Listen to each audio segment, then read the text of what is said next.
बुरहानपुर में हाल ही में आए आंधी तूफान से केले की फसल को हुए भारी नुकसान को लेकर पूर्व कैबिनेट मंत्री एवं विधायक अर्चना चिटनिस ने अधिकारियों की अहम बैठक ली। बैठक में उन्होंने स्पष्ट निर्देश दिए कि सर्वे कार्य पूरी पारदर्शिता और संवेदनशीलता के साथ किया जाए ताकि किसी भी किसान के साथ अन्याय न हो। 24 और 31 मई 2026 को जिले में आए तेज आंधी और खराब मौसम से किसानों की फसलों को भारी नुकसान पहुंचा है। खासकर केला उत्पादक किसान गंभीर संकट में है। इसी को देखते हुए विधायक अर्चना चिटनिस ने प्रभावित क्षेत्रों का दौरा कर खेतों में पहुंचकर नुकसान का जायजा लिया। इसके बाद उन्होंने राजस्व, कृषि और उद्यानिकी विभाग के संयुक्त सर्वे दल, जनप्रतिनिधियों और किसानों के साथ बैठक कर सर्वे प्रक्रिया की बारीकियों पर चर्चा की।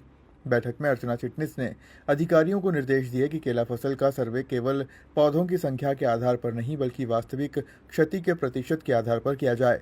उन्होंने कहा कि कई पौधे बाहर से सुरक्षित दिखते हैं लेकिन अंदर से पूरी तरह क्षतिग्रस्त हो चुके हैं और भविष्य में उत्पादन नहीं दे पाएंगे।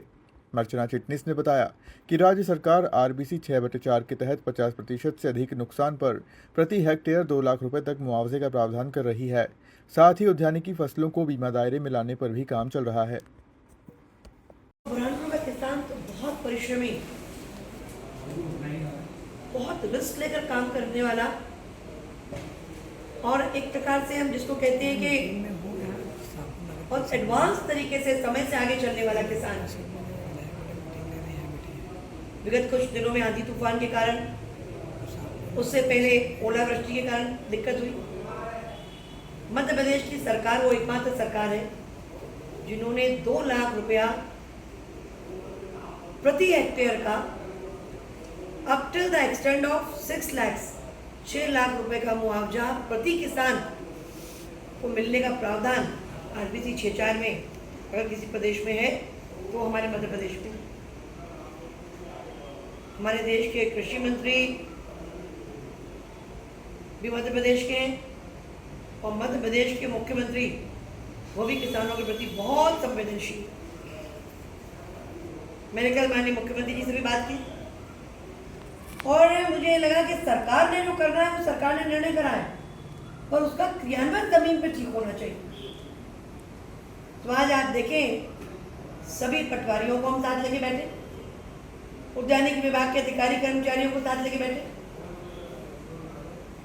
DD एग्रीकल्चर आत्मा के प्रोजेक्ट ऑफिसर को साथ लेके बैठे, हमारे साथ SDM है, तहसीलदार है, हम सब साथ बैठकर हमने इन जमीनी अमले का इनका ये ओरिएंटेशन करा कि पूरा खेत सो गया तो नुकसान नहीं है। सिर्फ केले के पौधे में 90% से अधिक पानी है, वो अगर हिल भी गया तो आगे अब उससे फल की ग्रोथ रुक जाएगी। हिल भी गया है तो किसान का साल भर की मेहनत पर एक प्रकार से कुठाराघात हो गई और सरकार ने 50% को 100% मान रही है। तो हमने औसत से अधिक नुकसान हुआ तो उसको 50% माने, औसत हुआ तो उसको 37% माने और औसत से कुछ कम हुआ तो उसको 25% माने।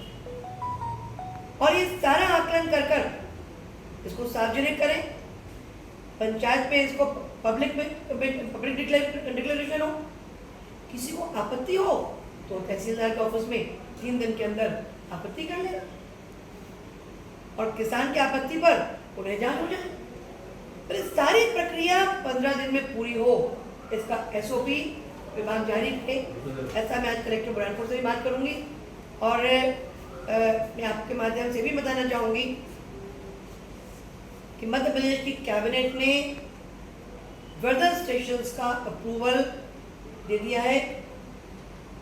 वेदर स्टेशंस के इंस्टॉलेशन के बिना किसानों को उद्यानिकी का बीमा का लाभ नहीं मिल सकता है। सरकार ने बड़ा खर्चा हाथ में लिया है, इसका टेंडर निकल चुका है वेदर स्टेशंस का और वेदर स्टेशंस के इंस्टॉलेशन के साथ ही बीमा कंपनियों का विज्ञापन बनकर तैयार है।